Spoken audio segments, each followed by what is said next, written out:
Welcome to Handbaggage Only. Today I'm joined by Natalie Silverman, founder of the Fertility Podcast, the UK's first podcast dedicated to the topic, which is now in its 10th year, and she's also co-founder of Fertility Matters at Work, who provide training and policy guidance for organisations to better support people dealing with family-building challenges. Natalie, thank you so much for joining me here today. Let's just kick off by you telling me a little bit about your fertility journey. Sure. Well, it's lovely to be here. So I have a 9-year-old son. He's the result of fertility treatment. I was presenting a breakfast radio show at the time of finding out we needed to have fertility treatment to have our family. And basically, my husband and I had some experience of IVF. We'd had some friends that had experienced it, but we'd met, got married, and I'd been sharing all of this with my radio audience. It was a very kind of upbeat, chatty show where you just told everything about your life. I talked about meeting my husband, moving in together, getting engaged, planning a wedding, and then obviously this happened, and it was a very private thing that I wasn't going to be sharing. And we were trying, we got married, and from, I suppose, the insights I'd had from friends that needed treatment, we pushed to get some tests done when things weren't happening. We went through the process of having kind of more tests and then ultimately had the treatment, and we had success first time, which is quite rare, which I now know because I've spent a lot of time talking to more people. But it was kind of Christmas and we were faced with this challenge, and I remember having to kind of have conversations with family about it, and just personally, I think I was embarking on it as naively, this is a process, and this is almost like a science experiment, and this is a proven medical treatment that hopefully will work. And one of my friends who had been through it said, whatever you do, don't look online because there's a whole ton of negative stories. And I didn't. I took her advice with that, and I'm not saying that's why we had success, but that definitely helped protect me, because it is a huge diversion in what you assume. You know, you grow up being told not to get pregnant, and then when you find out that you can't have that moment of I'm pregnant, like you see in the movies, things change. And so we had success, but it definitely changed, I think, the course of what happened then in my life in terms of work and my relationship and friendships and conversations, really. Okay, so I'm going to take you back to the very beginning of what you've just shared. Thank you so much. The first time when you started trying to get pregnant, how long were you trying? When did it start to become obvious that this isn't happening?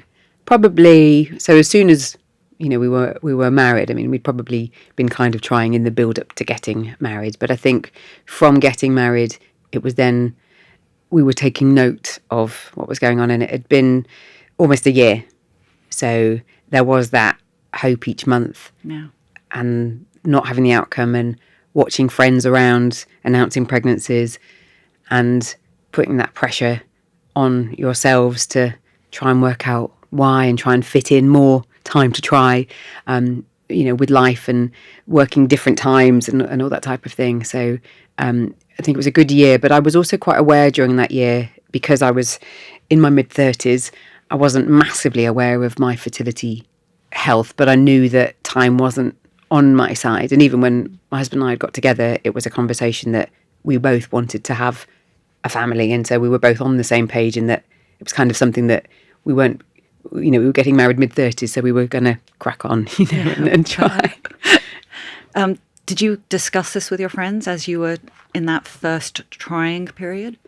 Not initially, because I didn't really realise that things weren't happening. And I kind of, at that point, my best friend had been through IVF, so I knew that I was aware that it wasn't a given that you just get pregnant, but I think assumed that we'd just see, for a bit. And I wasn't, because life was busy and fun, and it was a kind of naive, it will happen type thought. I haven't thought about it really for quite some time. But I think as we passed the 6-month point, then it was like, okay, I think we actually need to pay a bit more attention to this and maybe have some tests. And then you start to ask the questions and see if you can get tests. And, your GP will say it has to have been a year. So then you're looking at private tests. So we initially had, different tests and then had more tests and then ultimately got a diagnosis that there was,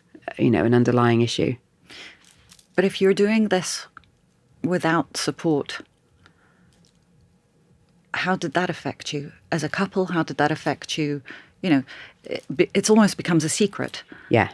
It's one of those things because ultimately you don't necessarily want to play your hand and tell, your work or your friends that's what's going on, especially when there are people around you who are just getting pregnant. And one of my best friends in particular had got pregnant a second time and was like, oh God, it just happens. And there was more of that than the conversations with friends who were not getting pregnant.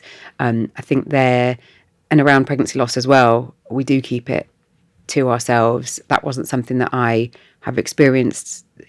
Luckily I hadn't got pregnant and lost. I hadn't got pregnant until the point that we did through the treatment.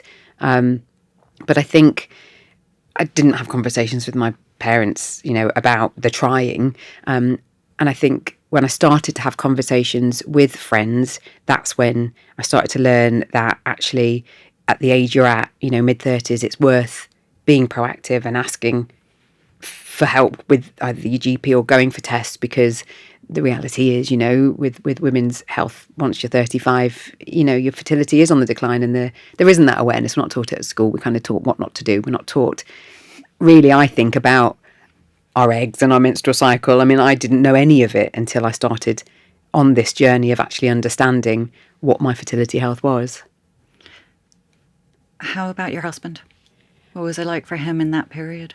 Well, he, like I said, was very focused on his health and well-being. And so he assumed he was in peak fitness and assumed that it would just happen. And we were very into watching what we ate and training. And, we'd been in the build up to our wedding, we'd been, training lots and again, eating well. And then that period after, and he was absolutely devastated because nowhere in the learning that he had done was there any conversation around sperm health and dietary kind of or environmental things that can impact male fertility. There is a lack of research on it, and the reality is that there is issues with smoking and drinking and recreational drugs and having laptops in laps and cycling and wearing tight boxers and all these types of things. And sperm health can be improved, but when we got this news and then he went to try and find information, we couldn't find anything. And so when he found out and you found out, who did you turn to? How did you deal with it? Well, my best friend had been through treatment, so I went straight to her. And she, at that point, she'd had 3 rounds. She'd had 3 rounds and had finally had success, and her husband had been told that they were never going to succeed. So she'd had, and I remember actually, she wasn't able to come on my hen do because she was going through treatment, and the nature of, and she was, bless her, was involved in kind of, but we stayed in this beautiful house in Bath, and she'd found the house and she'd been involved in all the organising, and she couldn't come because the nature of fertility treatment is you have to have a period of stimulation drugs that have to be taken at the same time, and they have to be kept in the fridge. But then there's a trigger shot, which is the point that once you've had all your scans and you're being monitored, you have to take this trigger shot, and then 36 hours after you have to have your eggs collected. And it, sod's law, bless her. It was at that point of when my hen do was coming. She was a bridesmaid as well, and she couldn't come. But I totally, knew, and I'd been with her through the different failed cycles. So I'd been through her, supporting her with the peaks and troughs of it. And so she was my guide and my guiding light, really. I could talk to her about it all. She ultimately had success with that 3rd round. So it was predominantly her that I turned to. My husband and I didn't talk a huge amount about how we were feeling through it. We just were kind of rabbits in the headlights, and we were doing what we were told, and we were faced with kind of these medical professionals who quite often didn't even engage with him. They'd focus their conversations on me, which made him feel even more sidelined. The pot that he'd have to put his sample in had my name on. Each time there was an appointment, I was addressed. And that's a kind of issue within the treatment. But equally, he wasn't necessarily engaging with the medical professional because he just wanted to be out the room, and get it over and done with. But he wasn't necessarily, he didn't come to all the appointments with me. I think there was a kind of, I can't actually deal with this mentality, and I didn't push it. And I'd probably say my best friend was the one throughout that I was going to about different things and different challenges I was having. I mean, I'm not saying he wasn't there. He was obviously, there. But because I, for example, on I think day 3 of taking injections, I was hosting an awards event, and I had to inject in the loo at the event, and there's things like that because you have to do the injections at the same time every evening, and depending on what time of day you choose, depending on your work, you've got to make it work. And I never forget that, because I think day 1 I'd set up a candle and I'd put some kind of calming oil on, and I'd put numbing cream on, on my skin. And like by day 3 I was in the loo at a fancy event, hooking up a big fancy dress. And you just roll with it. I think the resistance has to kick in pretty quick when you're going through this, because life goes on. So it sounds like you and your husband had very different strategies of dealing with this. He was a bit more, I'm going to use the word avoidant. And he definitely didn't talk to anybody about it. Why do you think that was?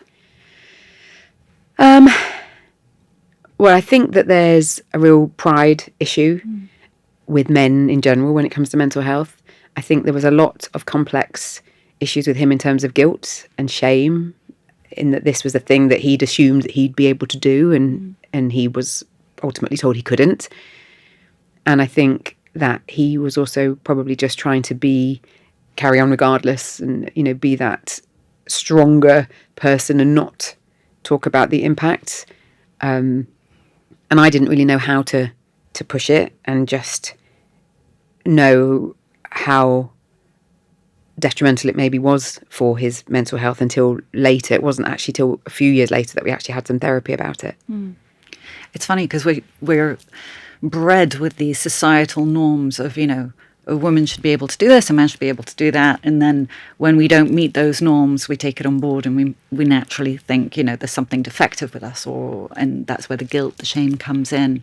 But it's funny because for me, that's when the people around you, that's when your community need to step in and start showing you, the shades of grey. It's not as black and white as this is what we should be able to do, and that's not necessarily, the way you're thinking is a little bit too rigid. But when we don't reach out for that support, then we're stuck in this very isolated place. Okay, so what's interesting now is you've got your best friend who's been through fertility treatment as well. And you said you haven't been able to grow your family more, but she has been able to. How's that impacted on you? That's a question. Well, most of my close friends have gone on to grow their family. I've got a few close friends who have one child, and I think I've definitely had conversations with them about what that feels like, because their children are older, and I have had over the years, my son is now 9. It doesn't so much now, but I have had him ask questions about having a sibling, and have struggled with, that from a guilt perspective. I'm a sibling. My husband is too.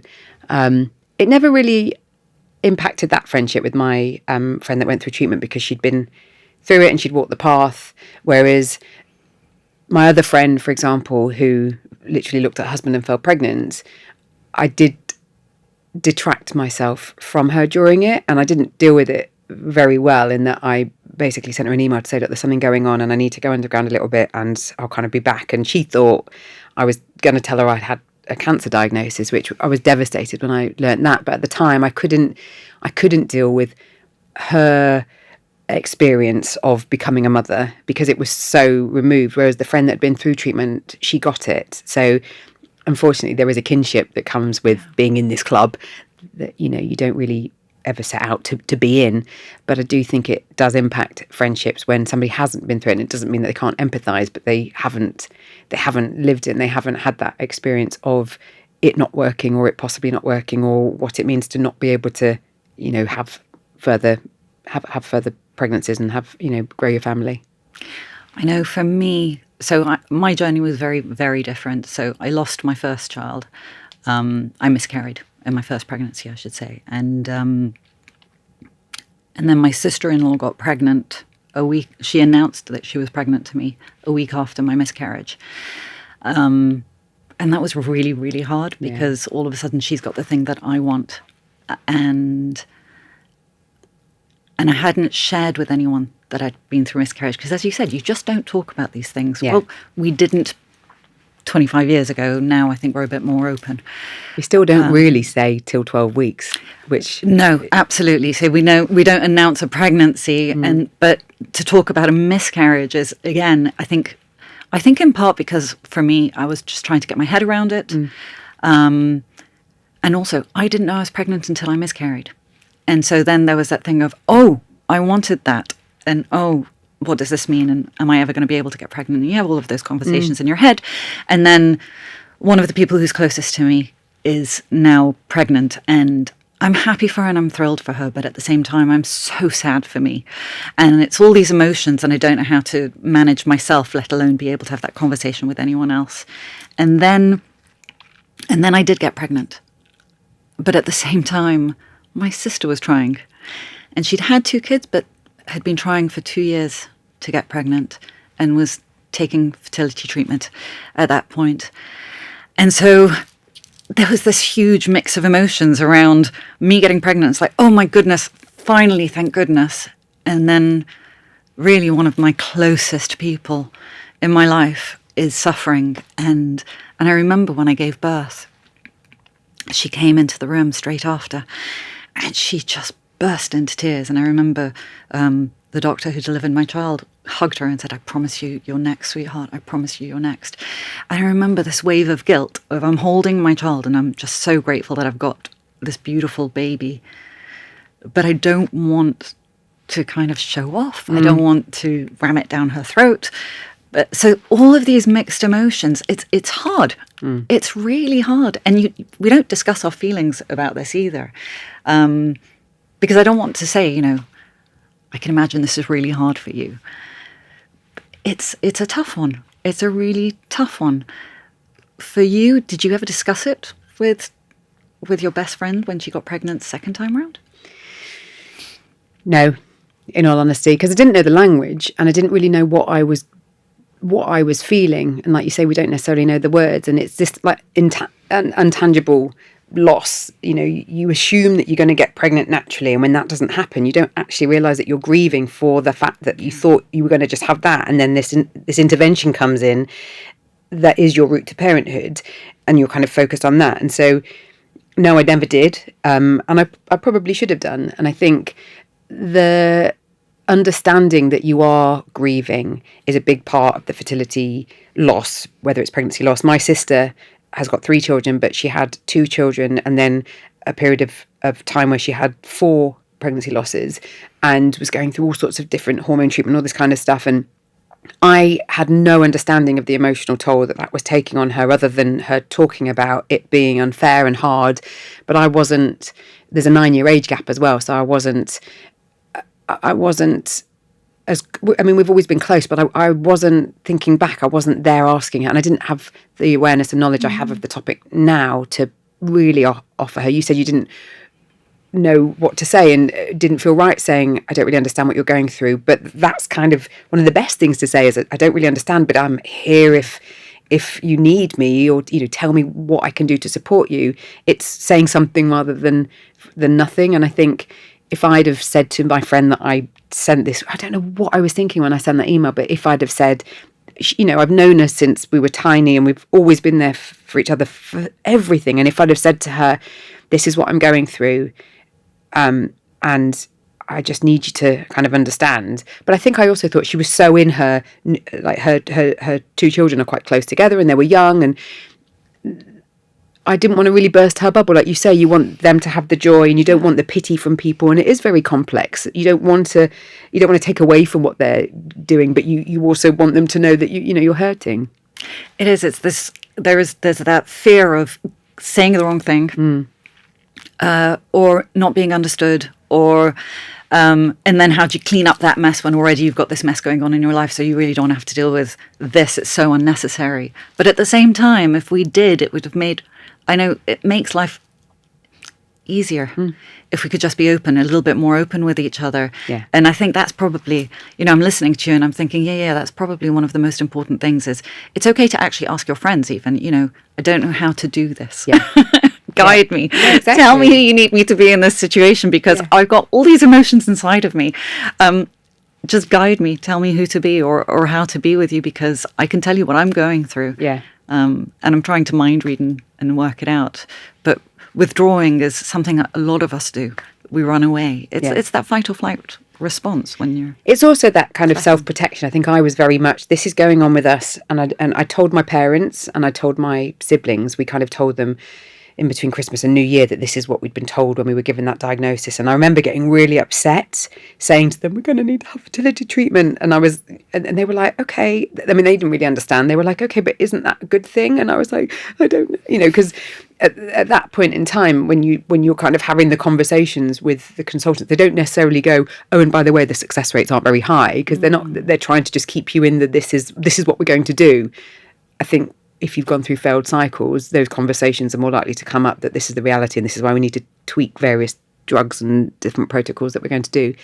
But for me, I'd gone to my family going, this is what's going on. And they were all like, okay. And they didn't really know what to say through that. And so through the treatment, for example, they didn't necessarily ask that many questions, which I think was good because there's a whole expectation. And also my parents, I'm the youngest I've got two siblings, so they had grandchildren. So there wasn't the pressure from me. And I know a lot of people who, when they are potentially producing the first grandchildren, there's that expectation from parents, that they're so invested in what this family could be. So when treatment doesn't work, there's all those other people. And so that's why people tend not to say, because they don't want to let everybody else down. It's funny because you didn't want questions. I would have wanted questions. About how you were? Yeah, and about the treatment and about everything. I think for me, that's how I feel people care about me, is if they actually ask the questions. Yeah.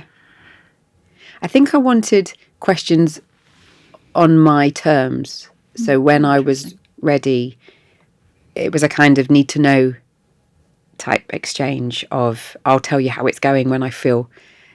I mean, our treatment were at first time, so I'm talking about a 3 to 4 week period of time of going through treatment. In the build up to it, there was the preparation of, not drinking and different things. And even that can mean that people are asking you questions when you're going out socially. And you don't necessarily at that point even want to be saying, well, we're trying and what that means. But there's that type of pressure. But no, I think with my family, it was just and I'll tell you how it's going as I know more. And in the work capacity as well, because that's another reason that you don't necessarily want to tell and feel you can tell, because you don't necessarily want unwanted advice or just people nosiness, curiosity, which might not be in malice and those questions, but sometimes you just can't deal with it. So you were going through this while you were working? Yes. Okay, so that's interesting. How friendly were you with your colleagues at that point? How close were you? Pretty close. I was doing a breakfast radio show, so the guy I presented it with, we were spending, a good couple of hours together every day, and he'd been to my wedding. So we were close enough, and I did tell him what was going on, and he was just like, okay, what does that mean? It wasn't a kind of, and again, I think that was you tell me what that means. I don't know. What does that mean because it does impact, your ability to do your job. Yeah. But yeah, they were just a bit like, how's it going? Because I was with them every day, whereas I wasn't, I didn't see my parents every day. So the questioning was slightly different. It's interesting. So you're co-founder of Fertility Matters at work. Yes. Why did you start that? So when I was going through my treatment, whilst I did tell my my co-presenter, I didn't tell my manager. And I didn't want to tell my boss. He always used football analogies. He was pretty, traditionally male in his approach, and in the whole getting married, there was comments about, oh, it'll be a baby next, that type of, and I didn't want him to know. I didn't want him to know, that that's what I was trying to do. But I didn't know. I mean, I had been in the role 4 years. I'd never had a conversation about HR. I didn't know anything about any policies because you're almost treated so differently as a freelancer. You come and go to do your radio show, and there's not that kind of staff mentality. And I must have had conversations with someone else who'd said there must be something at work to help you with this, and I just really didn't have any idea where to look or anything. So I phoned up somebody in HR who I'd never met and said, I'm going through fertility treatment and I don't know, because I was at work from 4:30 in the morning until 1:00 in the afternoon, and the clinics are open from kind of 7 a.m. till whatever time in the afternoon, and you normally go and try and get these appointments before your working day if you're trying to fit it in, whereas I was trying to get, and they normally stop appointments at about 1:00, because then the afternoons in the clinics is when they're doing all the treatment side, and I had to work out getting to them for that last appointment, and the clinic was an hour away from where I was doing my radio show. So I'd said to this person, I don't quite know how to do this, because there's times where I'm going to have to go and I don't want to have to say. And they said, say something or they'll think you're job hunting. That was their advice. There wasn't there's this policy in terms of what you're entitled to, because I was a freelancer. I didn't even have the same benefits as a staff member. So that wasn't helpful. Like I say, my co-presenter and our producer, they knew, and what we ultimately did was, because I mentioned that trigger shot as part of the treatment, that's the point where the clinic say you've got to be there tomorrow. So I had this understanding of what treatment looked like, and I said to my team, look, this is what's going to happen. There's going to come this point where I'm going to have to not be in tomorrow. And so we kind of pre-recorded a show, and then that's what happened. And my boss, I don't even know what, I think I told my boss I was having some medical treatment, and he was like, oh, okay, awkward. But in answer to your question as to why we set up Fertility Matters at work, so once my treatment was successful, I then created the Fertility Podcast and have spent the last decade being a fertility advocate and speaking a lot about this issue and raising awareness. And I'd been speaking about it from a work perspective, because I was doing different radio jobs, and I'd actually moved to a different radio group and had said to them, they were doing all mental health stuff, and I said, look, I went through this and I wasn't supported in my last place. Is this something that you'd be interested in? And they actually had me do a whole piece in Grazia. And then I got invited into the corporate space even more, and I was like, there's something here. And meanwhile, there was a couple of my colleagues who are now my co-founders who I'd seen were also talking about the workplace conversation, Becky and Claire, who are my two co-founders, and we had a conversation, the three of us, and we were like, we're all talking about this. They're both HR professionals, and we were like, if we join forces, maybe there's something here. And we got together just before the pandemic shut everything down, and we mapped out what we thought could change. And then we founded Fertility Matters, because all three of us had all been through treatment in the workplace. They're HR professionals. They'd never had anybody come to them talking about this. Neither of them could find anything supportive in terms of policy, and we were like, this is ridiculous. There were a lot of people going through this, and we're at work every day, and you've got to manage this whilst at work. We can do something here. And so that's what we've been doing for the last 3 years, is trying to educate the workplace on what you can do to help people, because ultimately you have to take time out to go to these appointments. It's a medical procedure. You wouldn't say to somebody who's diabetic, you've got to take sick leave or take annual leave, or any other medical condition. So it's trying to raise awareness that it's a medical procedure, it's a medical treatment, therefore, and there's no statutory right for paid time off at the moment. So it's a big kind of conversation, but the workplace is starting to understand and recognise that it is something that actually they could do a bit more to make somebody's time at work a bit easier, because it's stressful. Absolutely. Do you find that it's seen as a woman's issue in the workplace more than a men's? Yeah, I think there's a big media perception as well. Like, there's been storylines in soap operas and what have you that predominantly have focused on the female experience, but there's been nothing more in recent years where maybe a surrogacy pathway has been discussed, and that then suggests other people who might need treatment. So we talk about it as a people issue. We highlight that it's as prominent with men, but also with the LGBTQ plus community. This is and there's a term that is kind of growing in awareness called social infertility. So you might not have met a partner, therefore you might still want to go down the solo parenthood route and look to have a sperm donor. And these are all things that are evolving in modern family building, you know, of routes to parenthood as a result of the science. You know, IVF is now nearly 50 years old, and it means that more people are able to pursue parenthood, because why shouldn't you have the right to try to become a parent ultimately? And this route, with the intervention of science for a big number of people, is their only option. Have you met many people who are doing it solo? I have a very good friend who's like a coach in that space, and I've definitely over the years met more women who have realised that it's not just the only route to become a parent, you know, that fairy tale of meeting the right person and then having the family. And it doesn't necessarily mean that if a woman is pursuing solo parenthood, and you can, you know, pursue parenthood as a solo man as well, but as a solo woman, I think the conversation in society has shifted so much so that it's not just a case of you put your career first, which I think has been the narrative for quite a long time, and it's, oh, you've left it too late, therefore. It's actually, I've realised that actually I can do this on my own, and I don't need to wait for Mr. Right. And that's where things like egg freezing have come into, you know, our conversations more and more. And it's empowering women to be able to make the choice, but also have the awareness that this is your fertility health. You haven't got, rather than just saying, oh, the clock's ticking, which has been, I think, what we've said for such a long time. It's understand your fertility health. There are options. You could freeze your eggs, but also understand that that's not a guarantee either, because it's not.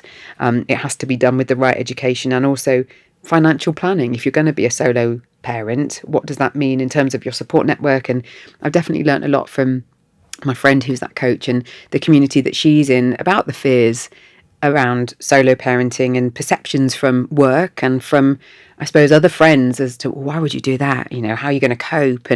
But actually it's building the right support. And, you know, we always used to say it takes a village, and it's looking at what our families mean. It doesn't have to mean the 2.4 children. You know, there's so many different routes to parenthood. It's funny, you reminded me of a time my daughter had a friend at school who, her mother, she was adopted, her mother and I were having this conversation, and I was asking her about the whole adoption process. Yeah. And she was a single mother. And she said it was horrendous because she had this social worker who moved in with her pretty much, and she grilled her because she had a great job and she was very, very dedicated to her career, but she wanted to be a mother. Yeah. And there was one day where she had the flu. And I think the social worker walked in and was asking questions. She just looked at her and she's like, I just cannot deal with this today. I just feel so ill. And the social worker turned around to her and goes, okay, now you're ready for parenthood. That's something you need to learn to manage. Yeah. And okay, you're so ill. Who are you going to call? Who can you rely on?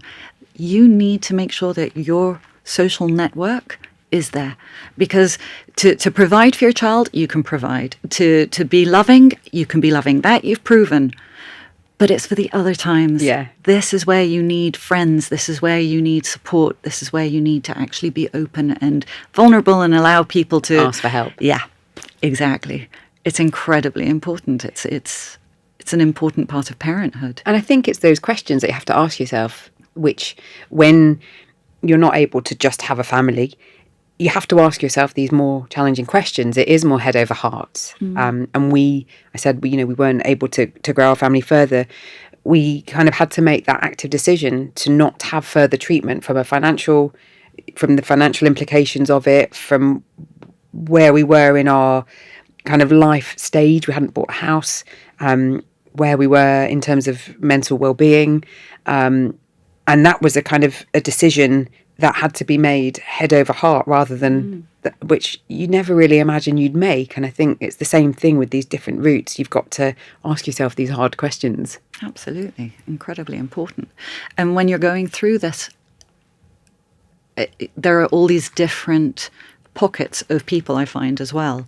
And it's different questions and it's different states that you need to be in. Who you are with your family is going to be very different to who you are with your childhood friends, to who you are with your current friends, to who you are with your colleagues. Do you find that you kind of because I'm thinking back to our conversation over the past however long we've been speaking now. Do you find you kind of treated everyone very similarly in the way that you managed yourself through all of these different conversations? So who you were with your parents, who you were with your best friend, who you were with your colleagues. Do you feel that you kept a distance with regards to this? Do you mean during treatment or kind of over? I think over the whole course of it, actually. So while you were trying, and then during treatment, Yeah. and then during pregnancy, because as well, pregnancy has its own, your own fears around that as well. Yeah. Remaining pregnant. Did you find that it was you treated everyone very similarly, that you kept your distance to protect yourself? I think once I was pregnant, I was the same with everybody because I was through it and it had worked. Okay. And so then I was like, okay, that's happened. This is what's gone on. And I was pregnant when I started the podcast. Okay. So, I mean, that kind of became my therapy. But although I did do it anonymously for the first year because I still wasn't quite sure to the wider world, that I was ready to put my name on it. But I think to my family and friends, I was quite keen early on to actually educate about. I don't know. I think I maybe felt empowered because it had worked first time. Okay. I now know from talking to people for a decade that the reality is that treatment can go on and on for years. And, I've got friends that have had 11 cycles and not had a successful outcome and are childless not by choice. And there's a big community of people that aren't successful. And I've learned a huge amount from their experiences. And so I think because my story is quite a straightforward one in the big scheme of things and people's experience of fertility treatment, I was like not as traumatized as many of the people that I speak to. It was a significant life event. It changed the course of what I thought my family would look like, and it did impact my relationship and it did impact my friendships to a point. But I think because it worked, I was like, okay, what can I do with my experience and my skill set to actually help this a bit? And I think the podcast became a big part of my healing. Yeah. And I then, and have been, I suppose, a bit of a voice and an educator. And so hopefully I've normalised it with my friends and family and peers. And I know that they've learnt more. And, family members that have said that they've had conversations, my parents have had conversations with other friends of theirs who have got children who have been going through similar. I think it's helped them open the conversation. Yeah. I think that's gold. Yeah. literally just given me gold. I think that's pretty much where I was going with that. It's the fact that the more we speak, the more open we are. Yeah. The more we have those conversations, the more we're able to embed our fears and our desires into those conversations. You get to that deeper level of intimacy with the people you're sharing with. It helps them to truly understand you and your journey, and it is an education for them in the whole issue around fertility and infertility, but also in you, an education about who you are at your core, what your journey has been like, what you're going through, and it just helps them to be more supportive. Yeah. And I think that takes time to be comfortable to be that educator, because you've got to be mentally in an okay place. And I think if I hadn't have had the success and we'd gone through further cycles, I wouldn't have done what I did in terms of the podcast, and I wouldn't have at that point been in that place. And I think time enables you to decide what you want your story to be. Yeah. And that ripple effect, like you've said, is huge. And I know even now that my husband has had people come to him and he's talked to people more like his family members or friends that have reached out, and either he's talked to them a little bit or he's passed them on to me.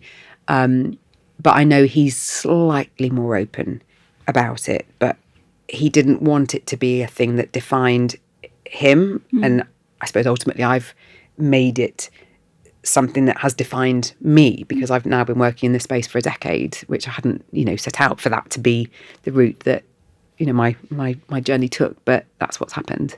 And that's people differences, right? Yeah. There are some people who they own what's gone on and it really becomes a big part of the fabric of who they are, and some people who they choose not to. Yeah. And that's fair. Yeah. Absolutely fair. And again, the other thing that you're showing me is that, you dealt with it as it was happening. Maybe your husband is dealing with it now, slowly. Everyone goes at their own pace, right?